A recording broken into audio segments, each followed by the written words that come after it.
تو ہماری ریاست ایک افسوسناک بات یہ ہے کہ وہ اپنے شہریوں کو برابر نہیں سمجھتی، ان میں امتیاز برتتی ہے، ان میں مسلکی اور مذہبی امتیاز بھی برتا جاتا ہے،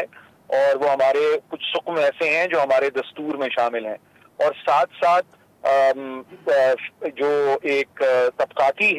سماج ہے، جو مختلف آپ کے سماجی طبقات ہیں، لوگوں کی اپنی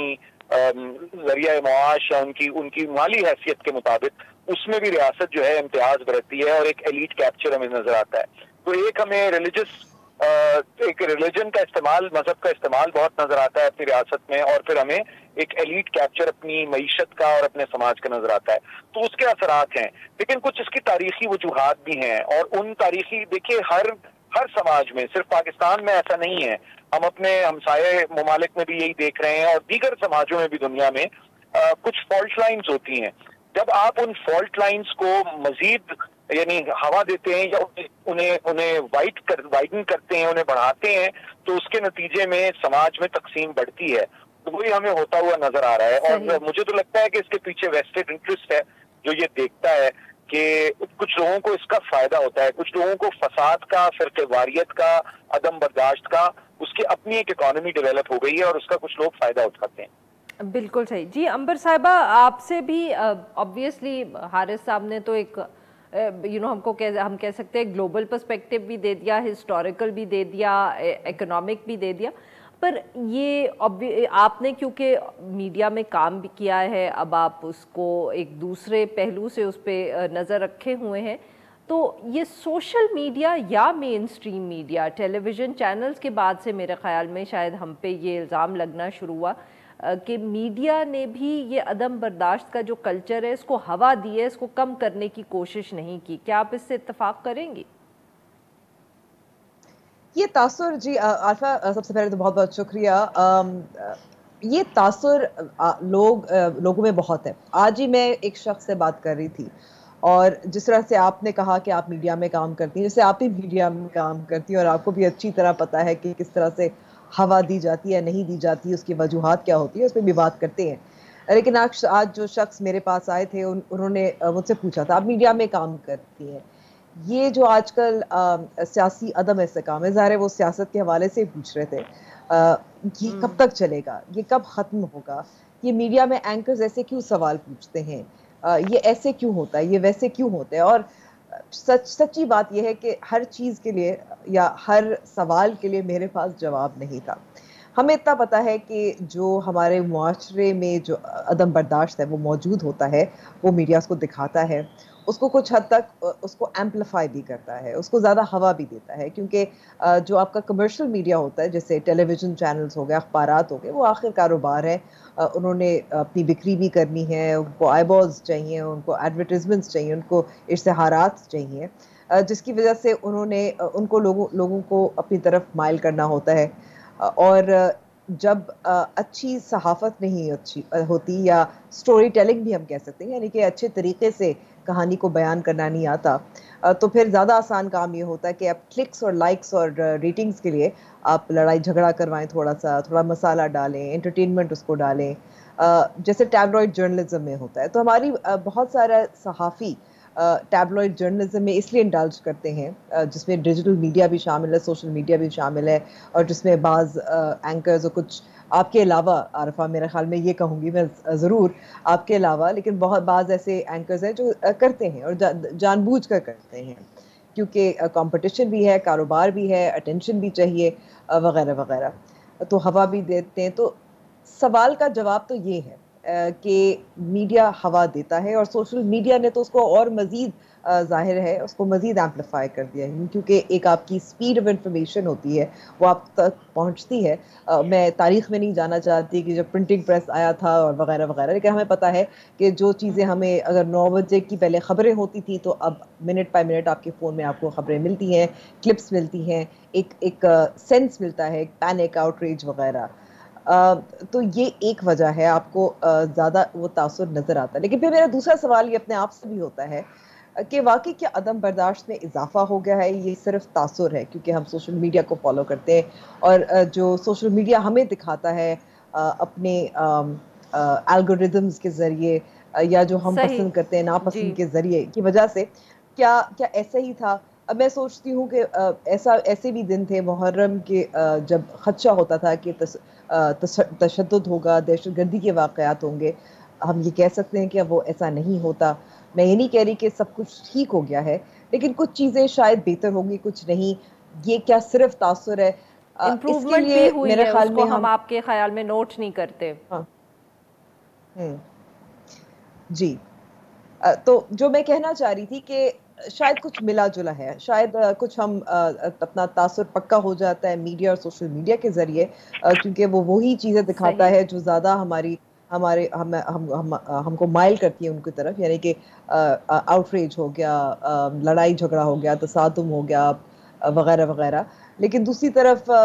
ایسا نہیں ہے کہ جیسے بالکل حالات بالکل ٹھیک ہو گئے. دہشت گردی شاید اس طریقے سے نظر نہیں آتی، لیکن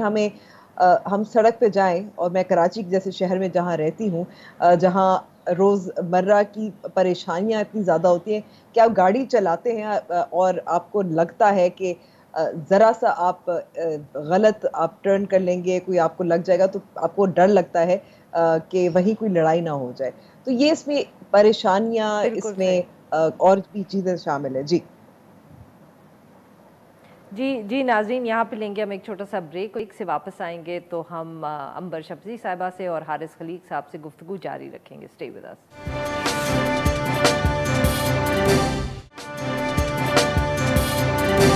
ویلکم بیک ناظرین. ہم گفتگو کریں حارث خلیق صاحب سے اور عنبر شمسی صاحبہ سے، اور ہم ان سے بات کر رہے ہیں معاشرے کے حوالے سے، عدم برداشت کے حوالے سے. حارث صاحب، بہت ایک اہم نقطہ اٹھایا عنبر شمسی صاحبہ نے. اگر میں اس کو اس طرح کروں کہ انہوں نے ایک فرق کیا ہے تھوڑا سا، کہ ایک جو عدم برداشت معاشرے میں ہوتی ہے، دوسرا جو ایک تشدد کا ایلیمنٹ ہوتا ہے.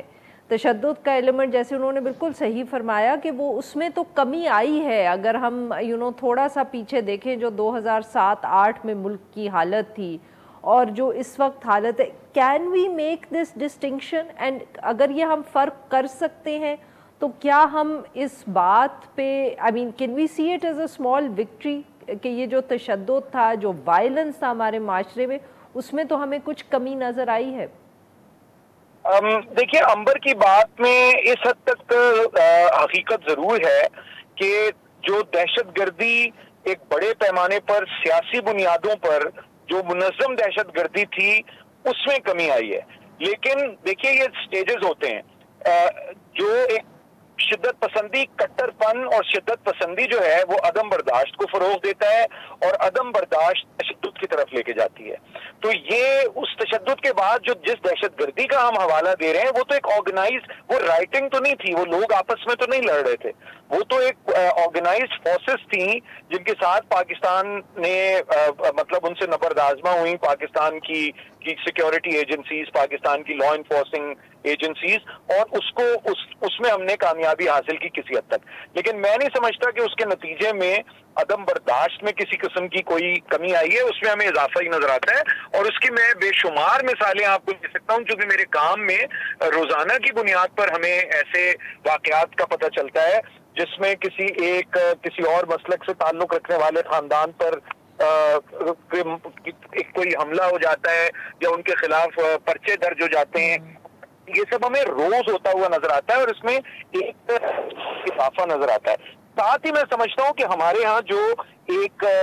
میں نے پہلے بات کی کہ جو لوگ انفلوئنسرز ہیں، جو یعنی رائے سازی کرتے ہیں، یا جن کا تعلق جو ہے وہ ایسے یعنی ریاست کے اداروں سے ہے یا حکومتی اداروں سے ہے یا سیاسی جماعتوں سے ہیں، جو رائے سازی کرتے ہیں یا لوگوں کو انفلوئنس کرتے ہیں، ان کے ہاں اگر آپ دیکھیں تو ان کے ہاں مسلسل کسی نہ کسی شکل میں آپ کو اس عدم برداشت میں اضافہ ہوتا ہوا نظر آتا ہے، اور ایک کنفیوژن نظر آتا ہے. مثال کے طور پر عنبر نے آپ کو کراچی کی مثال دی. میں ابھی لاہور واپس پہنچا ہوں کراچی سے، اور لاہور کے ایئرپورٹ پہ پوسٹرز لگے ہوئے ہیں جس میں لکھا ہوا ہے کہ ہٹلر جو ہے